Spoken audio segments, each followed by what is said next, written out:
USC going up a little bit north there to Northern California to take on Stanford here. 100th meeting between these two teams. Look, we were all waiting to see what this USC team looked like.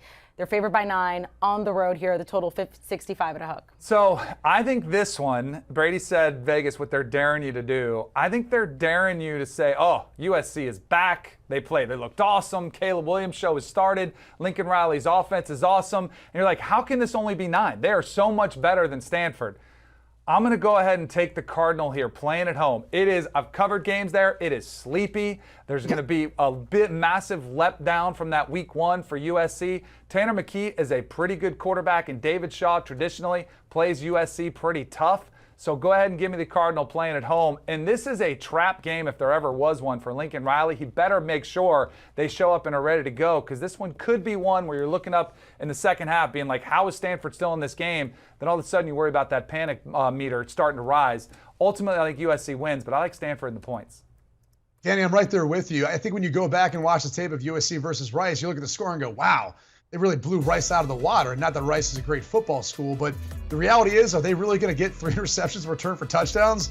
I'm betting not versus Stanford, a team that typically likes to control the game, shorten the game. E.J. Smith provides the balance on the ground. You talked about Tanner McKee, who's a good decision maker and honestly one of the better secrets at the quarterback spot in college football.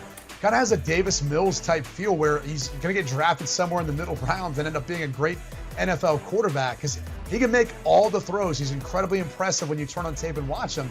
And as good as USC's offense was at times, I was going to say outside of the 3 interceptions return for touchdowns, there's times you said kind of a hard time pulling away initially in that game versus Rice, where Rice had no business, even being around or being in close, marching order to what USC is capable of. So I like taking the 9 points here in Stanford. You talked about the environment. That's part of it. I also think this game hits the under at 65.5. They're begging you to think it's going to be a shootout.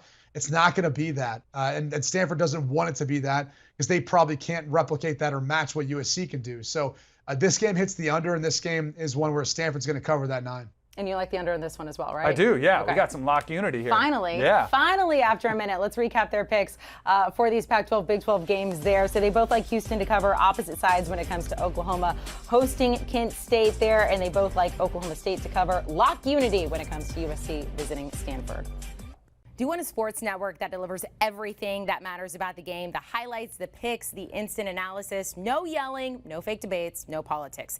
Hit the subscribe button and never miss a moment.